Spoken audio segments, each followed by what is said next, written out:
Welcome to The Disappearing Mind, a unique podcast helping you find clarity and support along your dementia journey.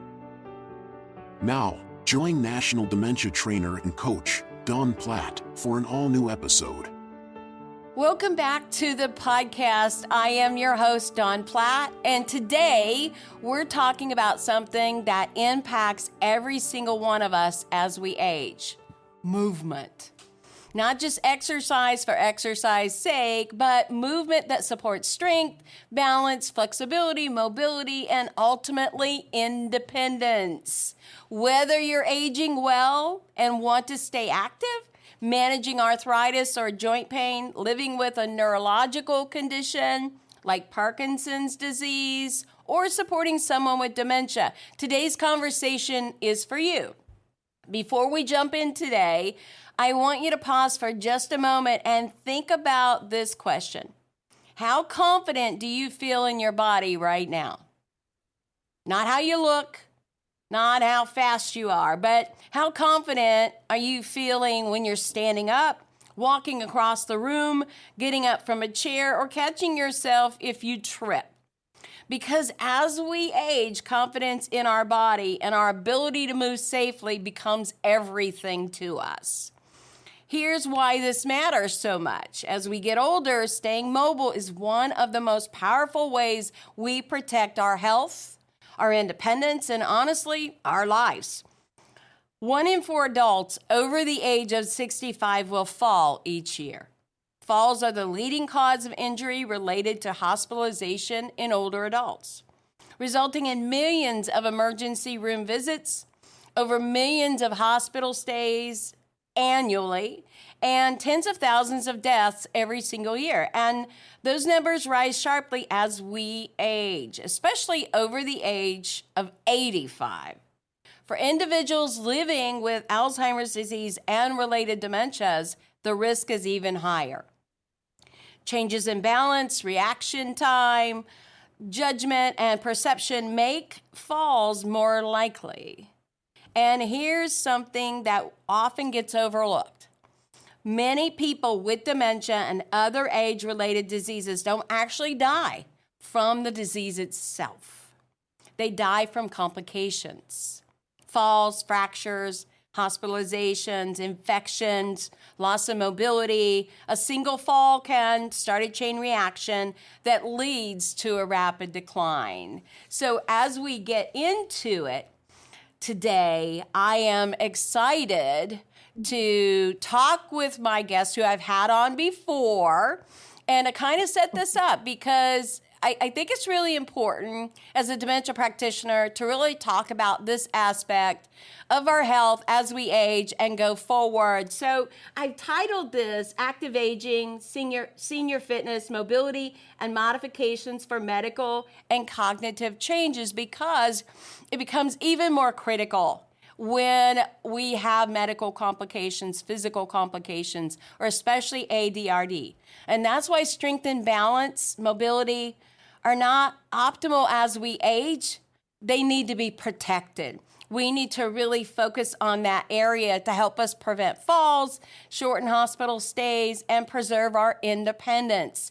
That's really what my guest and myself see oftentimes when someone moves into a senior living setting or even into a nursing home, really is a result of a safety issue, fall, something like that. And movement is not just exercise, which you'll hear my guests talk about today. It's prevention. It's dignity, and it's one of the strongest tools that we have to support both physical and cognitive health as we get older. I'm excited about this episode. I have had Brittany on before because we're talking about how to stay physically active as we age, how to build strength, that balance, that flexibility, that mobility, and how to adapt movement when arthritis sets in or joint pain or Lord forbid, it's dementia. It's important to all of us, and it's part of the picture that we're going to really talk about today. I'm going to be joined today on this episode by Dr. Brittany Tallhamer, who is both a doctor of physical therapy and a registered occupational therapist. What I love about Brittany, a former colleague of mine, is her approach. She doesn't just focus on exercise in isolation, but she focuses on movement that supports real life. Getting up safely, walking with confidence, staying engaged in daily routines, and living well, even when aging or medical conditions create challenges. So, Brittany, I am so glad that you're here today, and thank you for joining in this conversation. Welcome. Thank you. Thank you for having me. Yes, I want the audience to know a little bit about you and your practice, and maybe even a little about how we know each other. But why don't you tell us about yourself? So my name is Brittany Tallhamer. I'm a physical and occupational therapist, like she said. I also am a certified dementia practitioner, and I work primarily with the geriatric population at assisted, independent, and memory care facilities. I've been doing therapy for about 10 years, been doing PT and OT. We partner with home health companies. We do the outpatient, we do one-on-one practices, and we do group therapy with the residents. So that's kind of the physical therapy aspect, but I'm in their home every single day. So I'm a part of their family, and the staff, they see us all as colleagues, and we're just here to help the residents. So that's what I do professionally. And Dawn and I actually years ago worked together and created a memory care exercise cognitive program that we did every single day. And we had some great results with that. So I'm so happy to be here today to talk about movement and what we can do, especially for our geriatric population in regards of prevention of falls and what happens when we do fall. So, Brittany, you are a professional. You own a business. You are a wife, and you are a mother of two. You are a very, very busy person, and I know that you're passionate about all that you do. And today, as we talk on the podcast, I know last time I had you on, it was so well received, and I think motivating to my listeners as they, just got encouraged, just begin to think about things in a different way. And this series is going to, air at a time when we're talking about physical fitness and we're talking about health and things like that, where we normally set goals. But today we're going to get into some practical areas. But let's talk about why movement matters as we age. And let's start with the big picture. When you think about aging and movement, what do you wish older adults understood earlier in life? I wish people understood that movement is something you build and protect over your entire life. Some quotes that I've heard before that I really want to share today, and we actually say these to our residents all the time, is you pay for your health with time and effort now, or pay for it later with money and limitations. Even at 70 years old, you can make some changes now that's going to impact you when you're 90 years old. Investing in yourself. So another quote I tell my residents is taking care of your body early is the cheapest investment you'll ever make. Another one is you can invest in prevention now, or you can pay for treatment later. Another one is strength and movement are like a savings account. The earlier you invest, the more you have later on. And the last one that we use a lot is we don't lose mobility because we age faster because we stop moving. And we actually have them on the wall in our therapy gym because we continue, even us as therapists and having two children, like I have to tell myself it's time to exercise. I have to make time for myself. And my therapist, it's the same thing. And if we invest now, it's going to save us later on. And that goes with prevention of falls. If you're working on strengthening, balance, and flexibility now, it's going to help in the long run because you might not spend half of the year in rehab or the hospital because you have a fractured hip. So those are some things, and it's habits that you create when you're younger too, your 30s, 40s, 50s, they really show up later on in life. So you don't need intense workouts. You just need regular movement, things like strength, balance, flexibility, or what allow you to stay independent as you age. And the earlier you take care of them, the more freedom you tend to have later on in your life.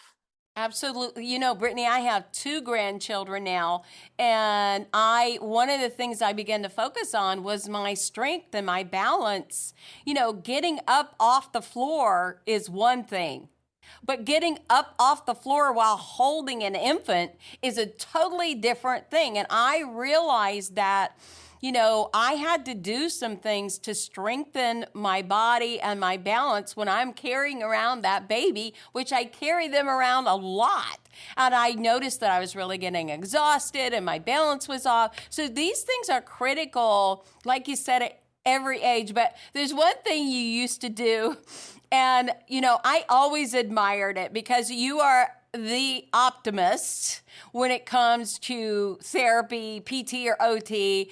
We did some out of the box things which were hugely successful. I know that, you know, some people questioned that, but our results were telling. But one of the things that you always did, and I appreciate that. So for senior living providers, memory care providers, partnering with a good PT and OT who really gets in and feels like it can make a difference, you would go in and evaluate people for balance, and you would put them in exercise. You would write a program for people that nobody else would seem to want to touch. They thought that they were all washed up, or, you know, and that's still true today. I see that in healthcare practice, and it just floors me. But you aren't that way. You always found a way to add that to somebody's life, whether it was just basic exercises or balance. Talk about where that comes from, and why you feel so strongly that in any condition, at any stage, that you can really do some things that are going to support your physical health. Oh, I can actually give you an example from this morning. So I had a new resident that moved in, and they're in memory care, and they've been bedbound for the last 3 or 4 months because they had a fall. And they moved in and they weren't sure if they were going to go hospice or what they were going to do. So they added physical therapy in. And they said, can you try to work with her, even if it's bed exercises? She has been with my team and myself for 1 week. And today alone, she walked 30 feet. There is so much potential for people. And I actually looked around today. I'm like, they have so much potential. So, and where that comes like from within me is that my grandfather was diagnosed with Alzheimer's at the age of 60. So I had to be a caregiver coming out of high school. All through college, I was being a power of attorney and trying to make decisions that I really wasn't capable of making at the time, but I did because of love. And now as a therapist, I'm out only to do that for other people. I want to provide them with the best care and to show them the love and advocate for them, because the last thing we want to do is put someone in a wheelchair and a bed that have the potential to be able to walk or live a more independent life. And I think that's what all of us want at the end of the day and at the end of our life too. Yeah. Brittany, so let's just talk about the reality. What would have happened to that lady, or what would likely happen to this woman if she didn't have that opportunity and she remained bedbound? What are the complications of that? Her life would be shortened. She would have total complications from being bedbound. Talk about that. Exactly. So when you live in a facility or you just move into a facility, if you can't stand and pivot or be able to do much movement, you pretty much have 2 options. You're given a 45-day notice to look for another facility, which is a major move with somebody with dementia, or they're going to go on hospice where they're going to be able to stay in the bed all the time. And what that really means is wounds, bed sores, nutrition goes down, the risk for choking because they're not in an optimal position for feeding. We see issues with that all the time when the person really could be in a wheelchair and getting strengthening and be able to participate in activities, but instead they're isolated to their room. And then the family are pretty much the only socialization they get. And that's if the family is even able to come visit. Absolutely. The complications of UTI, pneumonia, they just all totally increase and decrease, the length of life, the quality of life. So being mobile as long as you can be is really critical, especially, when it comes to ADRD. Well, let's talk. I think many people assume that slowing down is just part of getting older. But in your work, what actually happens when we stop moving? So it's funny that you asked this because I say this every single week in my exercise class. The body will do whatever you ask of it to do. So if you continue to sit in a reclining chair, your body's going to adapt and adjust to the reclining chair. If you ask the body to go walk laps around the building, your body's going to increase endurance, increase strength, and increase balance, and you're going to walk around the building. And there's this cycle that happens, and it's actually a sad reality, but it happens to everyone eventually. It's the cycle of we start to lose strength, balance, and endurance. So then we have our first fall. Well, that fall makes us a little more limited, a little weaker, balance is worse. So what do? We go ahead and we sit in a recliner or we stay in a chair more often, which then decreases our strength more, decreases our balance, decreases our endurance, and we're adapting and adjusting to just sitting in a chair. So then when you get up to walk again, your fear of falling has gotten more, anxiety has went up, we've decreased strength, balance, endurance, flexibility. All of that has declined. So now our risk of falling is even more. So then we go to the hospital because we have a fall. We go to rehab where we're pushed to do therapy, and then they come back to a facility or back to their home. And if they don't change their habits, that fear of falling continues and the cycle continues over and over and over. And that's if there's no intervention such as physical or occupational therapy, strengthening, balance, endurance, an exercise program, any of those things. Those need to be implemented to prevent the cycle from happening. So you hit on common barriers, fear being one, pain is another, and even diagnosis. I mean, we know there's some diagnosis that you're not going to get the opportunity, right? Yes. With most home health companies or most doctors to have therapy ordered, but a lot of older adults want to be active, but they're dealing with real challenges such as arthritis, knee or hip pain, stiffness, and that fear of falling. So how do you help someone who says, I want to move, but it hurts, or I'm afraid I'll fall? So what I've learned is you have to meet people where they are. So I hear that all the time, and the fears are real. A fall it's scary. Having to crawl to the wall to pull a cord or to call a nurse or push a button, that's fearful. And if you don't know if you're really severely hurt, I see that all the time. So the fear is there. So the first thing I tell people is we don't ignore the pain or the fear. I've heard people say, let's work through the pain, but really it's working around the pain. It's finding exercises and meeting that person where they are, not where we think they should be. And I think that's a big thing of why we have been successful with the geriatric population is they'll say, oh, I used to be able to walk like this, or my balance used to be better. But yes, when you're 30 years old, you are better than when you're 85 years old. And it's less like decreasing the expectation and being more real with them.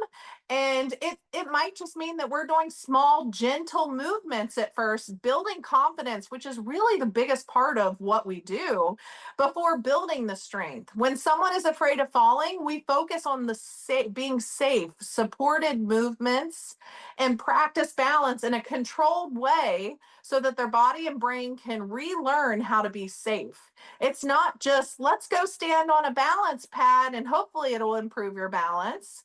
It's let's stand on the balance pad, let your brain adapt. Let's give little perturbations side to side. So if you would happen to lean to the side, are you able to correct it? And the goal isn't to do more than your body can handle. It's to help you move in ways that feel safe, manageable, and empowering. Brittany, I hear well-meaning families as you're talking, out of love, say, Mom, don't get up because I don't want you to fall. or don't do anything because I don't want you to fall. Really instilling that belief and that fear. And obviously there are times for that, but talk about that for just a moment. How counterintuitive that can really be. So there's a fine line. There's the person who's falling every single time they stand up. Then it is safe to put them in a wheelchair and continue to build strength and balance and confidence. But there are a lot of people who have way more potential and the possibility of improving. But the problem is that their family will say, no, mom, don't move. Push your button before you move. Or, you don't need to go to exercise class. You're pushing it too much.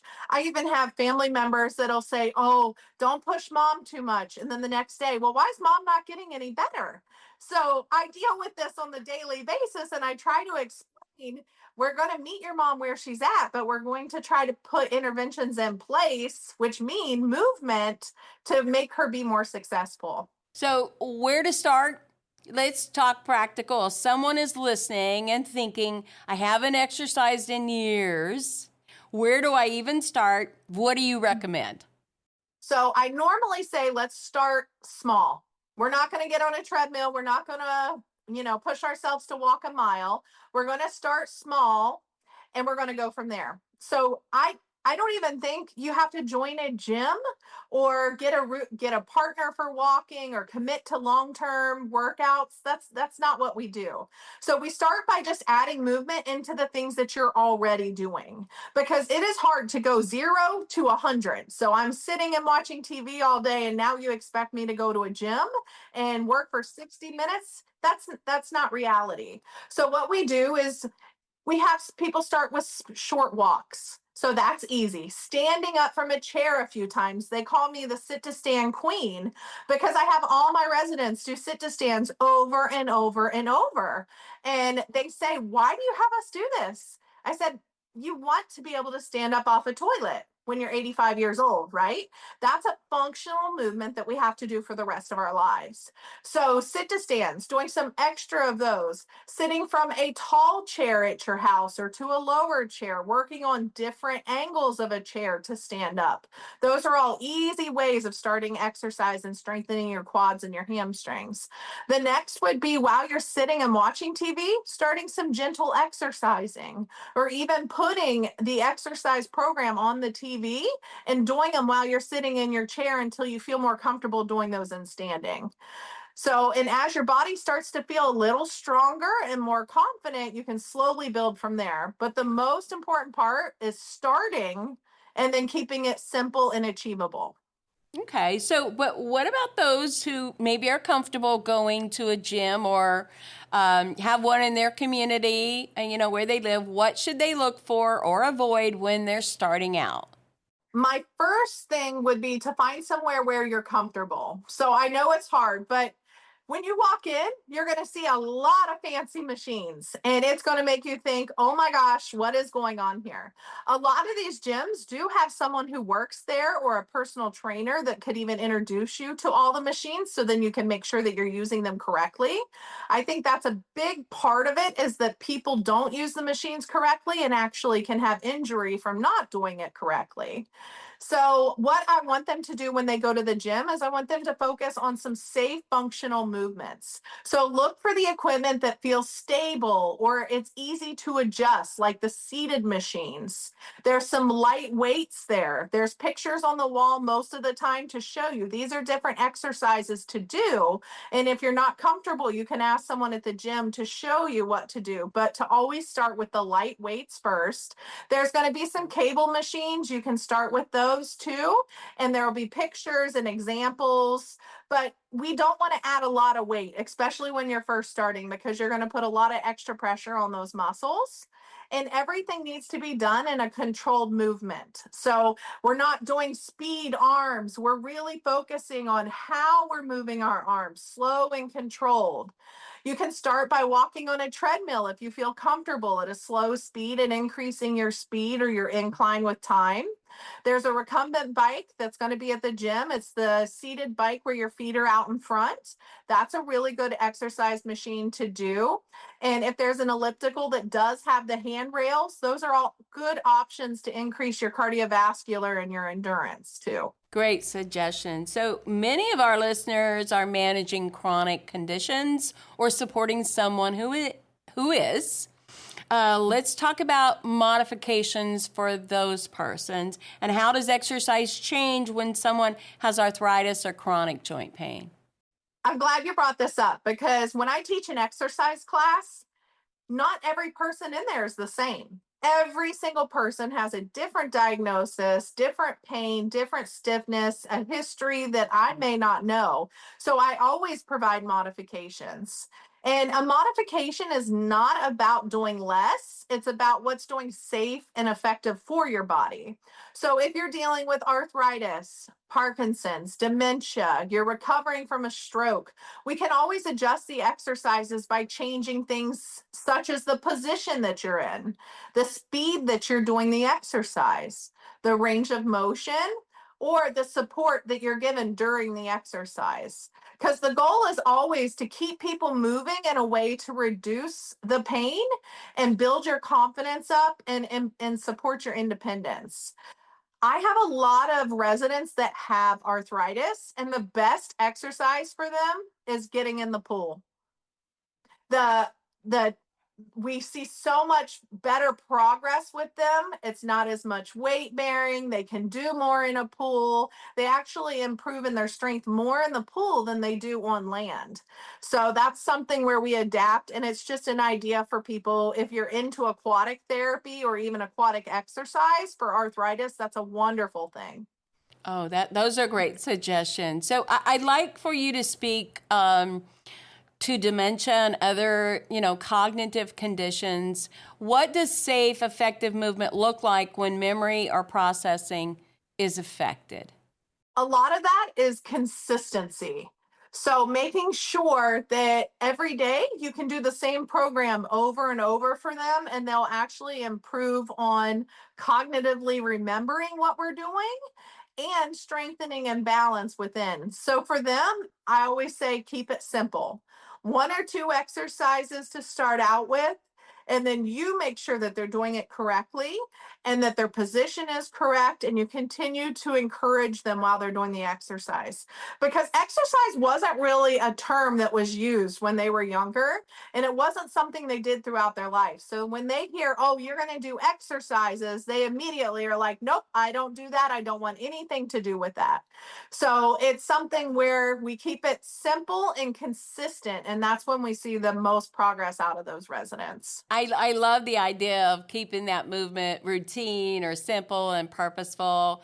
It aligns so well with quality of life and dignity. Brittany, let's talk a little bit about, and I will say throughout my career, which is quite extensive now, I have written a lot of memory care programs. I've supported a lot of memory care programs. I still have not mastered the results that we saw when we did retrofit. I still have not mastered it, haven't gone beyond that, of that routine neuroplasticity cycle of structuring exercise and engagement, for our folks who lived in memory care, decreasing falls, right? Decreasing behaviors, all of those things. But talk about that a little bit, because I am kind of shocked at this point in my career that there's not more optimism around what can be done and how it can be done. I've seen it with my own eyes. I am a testament to what that can do, and what a huge difference. I can think of resident after resident after resident who had change in life, change in verbalization, change in engagement, minimize behaviors because of having that routine. And, one of the things that I think was so dramatic is how they learned the routines to the point that we had to add to them because they actually mastered them and got a little bored. Talk about that, Brittany, and put your expert spin on that. So I agree with you. Still to this day, I cannot believe what results we had in that. And it actually brings me to tears even thinking about it, because these residents were so excited to come in and do our programming. And they knew right after breakfast, they roll right in, they walk in, they find their chair, and we started right on the same time every single day. We did the same program. The people were right next to the same people, and the improvement in their brain and the stimulation just from the consistent program and exercise is, it's simply unbelievable. I agree. I've never seen anything like it. But what we can take from that, or what I've learned from that, is anyone, even with dementia, memory deficits, they can improve. It's for us to help them to stimulate their brains and stay consistent. And I really believe you can see so much more out of them than if they're in different environments, not in a routine. That's when we start to see falls, urinary tract infections, elopement, going in other residents' rooms. And it's when there's a lack of organization and a lack of consistency for these residents. Absolutely. I mean, I still smile and see every one of their faces, and I remember most of their names. But let's switch it up a bit, because this constantly comes up for me. Even comes up with some healthcare professionals. So, when to see a PT versus an OT? So the question that comes up all the time is, when should someone see a physical therapist versus an occupational therapist? And let's start with physical therapy. When is PT the right referral, and what does a PT do that might be different than an OT? So I'm glad you asked that, because a lot of people, they have no idea, and they'll say OT, the one that does like the arm things, or the one that does the rings or the cones. So there really is a huge difference between the two professions. So physical therapy is more focused on your functional movements. So that's kind of more the strengthening, the balance, the endurance. They're targeting the muscles and working specific muscles to gain strength, which within functional movements, to help you walk, to help with your balance. So then occupational therapy is working with you on your self-care skills, which means they're going to help you get dressed, focus on toileting, showering, the things that are functional at your home that you're going to need to be able to do to stay independent. So when is the time for both of them? I think they're both amazing. But if we're having a lot of strengthening and balance issues, until we improve that with physical therapy, it's going to make it hard to go right into occupational therapy with trying to balance and pull up your pants. Because if you don't have the balance, you're not going to be able to pull up your pants. So I normally recommend heavy physical therapy. And then once you're out of rehab into the home, you can have OT come in. They'll do an environmental assessment. They'll look to see, do you need shower treads? Do you need a 3-in-1 commode over your toilet to help you stand? Do we need to remove the rugs? Do we need to adjust your bed? Are your shelves too high with the things that you really need? Do you reach up for cups? They look at every single detail within the home. And that's what makes them different, is that they're going to take the strength that you gain from physical therapy and they're going to turn it into functional activities like dressing, showering at home. So I think both are extremely important. It's the timing and the frequency of both, which are going to help you to improve quicker. So if I hear you correctly, PT improves how the body moves, while OT helps apply that movement to real life tasks, things like dressing, bathing, cooking, and daily routines. So how often can people benefit from both, especially after a fall or surgery or a progressive condition like dementia or Parkinsonian dementia?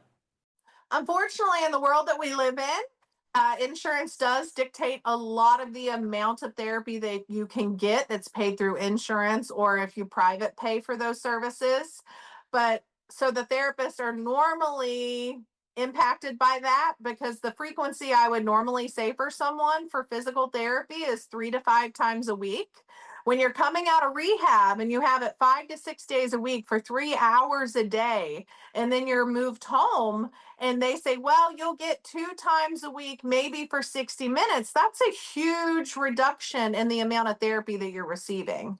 So I really encourage as much therapy as possible or following the home exercise programs daily. So you're moving that body and it doesn't get content, like we said, sitting in a chair. Because out of rehab, or if you have Parkinson's, movement is medicine. Outside of medication, movement is the only thing that's going to help you. So that's why getting those dopamine pushes. So exercise is so important. And I would say every day you need to do exercise, but I would say with a physical therapist or an occupational therapist, I would try to get 3 to 5 times a week.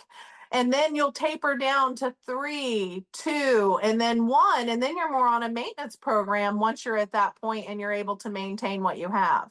Well, let's address some of our listeners who may be a caregiver for someone in their own home. Let's give them some tips of when they might be asking, for a physical or occupational therapy referral. It's really critical. There's a lot of debilitation that goes on at home, and being in the senior living industry, I see it. They come to us once they've sat there, but I often think, what would have happened if you would have gotten some preventative treatment at home. So, talk to the caregiver in the home. At what point should they say, hey, I should ask, for a referral from my doctor for this because mom is becoming debilitated or she's getting worse or her balance is off. How would they go about that, Brittany? Okay, so first off, if we're at the point where we're questioning if mom or dad has been declining, then we're already behind when it comes to a referral. Physical therapy can be used as a prevention, and it should be, especially if you're home. So, what you need to do for this is you can go to the doctor and you explain that they've showed some signs of weakness, balance deficits, flexibility issues, there are risks for falling. The doctor will write an order because they agree it is preventative. We want to strengthen them. The less they're in a hospital or rehab, the better off they're going to be. So what you can do if you're at home, you have two options. You get the referral from the doctor and you can have home health come in if you're homebound and it's difficult for you to get out into the community. The home health company will come to your house and they will see you 2 times a week for either physical or occupational therapy. Your other option is you can take that referral from the doctor and you can go to an outpatient clinic and they'll do your physical and occupational therapy there, but you will have to get into a vehicle to go there and back home. So a doctor's order will get you physical or occupational therapy. It's just determining if you need someone in the home doing therapy or if you can go out to an outpatient clinic for therapy. Good suggestion. So let's talk a little bit about falls. So falls are one of the biggest threats to independence as we age. From your perspective, what are the most effective ways to reduce falls and the risk of falls? And can you share some stories of the impact of fall safety, fall reduction in a home, in an AL setting, or a memory care setting? So falls happen all the time. And it doesn't matter if it's in the room or out in the community. Balance is 3 different systems: your vestibular system, which is your inner ear, your vision, and then your proprioception, where you are in space. So if at any point you close your eyes and you turn, you're going to lose your balance. And we compensate a lot of the time with our vision. So when we're out walking and it's dark at night and we're walking across the grass, you have a very high chance of falling at that point. And I actually tell people that as we age, our vestibular system gets a little weaker. So falls are going to happen more often than when we were 30 or 40 years old. And what happens with a fall is, like I said, you end up in the hospital. But with a fall, you can hit your head. You can have a brain bleed. You can have a fractured hip, a fractured shoulder. I have had anything and everything happen to residents. So what I tell people is to practice your balance. When you were younger, I'm sure your parents told you, practice, practice, practice. It's going to make you better. Well, guess what? That's the same thing with balance. We have to put ourselves in a position where we can practice balance in a safe environment so we can improve that and we won't fall, or we shouldn't fall as often. And sometimes it might mean that we need to get an assistive device to prevent us from falling because we do have balance deficits that are from Parkinson's or from dementia, and we need to use a walker. So those are some of the things that we see. And I might have forgot the rest of what you were just asking because I went on a That's all right. I love the great information you're giving, Brittany. Are there one or two simple changes that people can make today, make at home, that could significantly improve their safety? So the first thing I would say is, of course, sign up and get some physical therapy. That's not going to fix you today, but it might be the safety awareness. So in every environment that you're in, you really should look around and try to figure out if it's safe. Do you have rugs on the floor? If you do, remove them today. If you don't have a shower chair, but you feel tired or weak when you're in the shower, order a shower chair, or you can get one from a local store. If your bed is too high and you're slipping and you feel like you're going to fall out of bed every single day, it's time to look for a new bed. If you feel like you can't roll out of bed without having someone to pull you, getting a bed rail is very, very important. If it's, the mobility and getting a walker, those are things today that can save you from falling tomorrow. Great suggestion. So last time we talked, and I thought, that was very beneficial, making movement a part of daily life. So not everyone loves structured exercise. How can people incorporate movement into daily life without feeling like a workout? So yes, we do have a few of these people at the building where they're like, nope, I'm not doing a formal workout. And not everyone enjoys formal workouts, and that's completely okay. Movement doesn't have to look like exercise to be effective. I'm sure you've heard that parking at the end of the parking lot and walking in, if you plan that ahead, it is considered exercise. That's something that you're implementing throughout the day where you're not going to park in the third spot, you're going to park in the 23rd spot. So things like walking while you talk on the phone, who would have thought? But as often as we're talking on the phone, we could be outside walking or walking around the house. That's increasing, some of the time that you're exercising. Standing up and sitting down a few times during the day. Imagine if you just do it 5 extra times a day. I tell my residents, before you go to a meal, walk 2 laps around the building and then go to the meal. And if you do that before every meal, you've now got 6 laps in that you never would have done before. So taking the stairs of course, when it's safe, if you're capable of taking the stairs, some options are take the stairs. That's working on strengthening. You're working on your balance. You have a handrail. If you're gardening, cooking, or even doing some light housework, all of that can be considered exercise if you're adding more components to it of exercise. So the key is breaking up long periods of sitting and finding ways to move that fit naturally into your routine. So when movement feels purposeful and part of daily life, people are more likely to stick with it. And the consistency is what really makes the difference.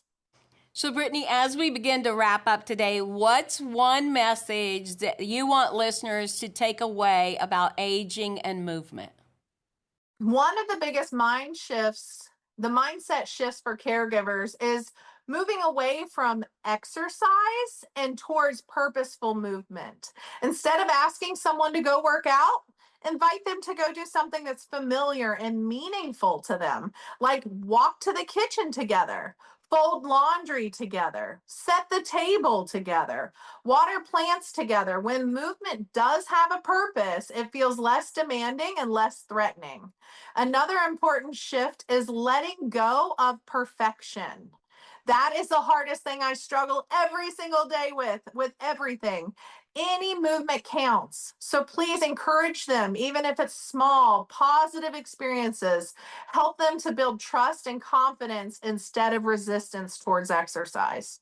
I love that. Movement is truly one of the most powerful tools that we have to protect our independence, our confidence, and quality of life as we change, no matter the diagnosis. And I've seen that with my own eyes. And I hope that I can remember that for myself. I certainly use that for my mother. But Brittany, thank you so much for sharing your expertise today and being back here on the Disappearing Mind podcast. I cannot thank you enough. Well, thank you for having me. It's so nice to be back. I feel like I've had 2 children and now I'm back. I love that. I'm ready. And to our listeners, start where you are. You've heard what Brittany has said. Move a little bit every day and don't hesitate to ask for support when you need it. As we wrap up today, I want to leave you with this. Staying physically active and as independent as possible as we age is not about pushing limits. It's about protecting quality of life. Our strength, balance, and mobility allow people to continue participating in their own lives, to move with confidence, and to maintain a sense of dignity and autonomy as long as possible. For individuals with Alzheimer's disease and other dementia, mobility is critical. I cannot tell you in my years of expertise, staying mobile is critical to your overall health and the outcomes that you're going to have as this progressive disease continues.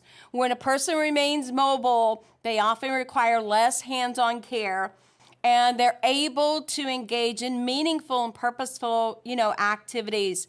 This helps to prevent falls, reduces the risk of fractures and hospitalizations, which is critical in this disease, and can slow functional decline that often, comes with periods of immobility. For caregivers and supportive people, I hope that you will mark this podcast, listen to it over and over. I cannot stress to you how much I have seen this happen in my career and with people that I have cared with colleagues like Brittany who are making a difference every day. And whatever, you are doing, wherever you are today in this, I hope that you're caring for yourself as well as caring for your loved one who has dementia on this journey. Until next time, this is Dawn Platt. Make it a memorable day. Thank you for joining us for the Disappearing Mind podcast. We hope it's helped you find clarity and support along your journey. Be sure to subscribe to never miss an episode, visit our website to suggest future topics, and share the podcast with friends and family.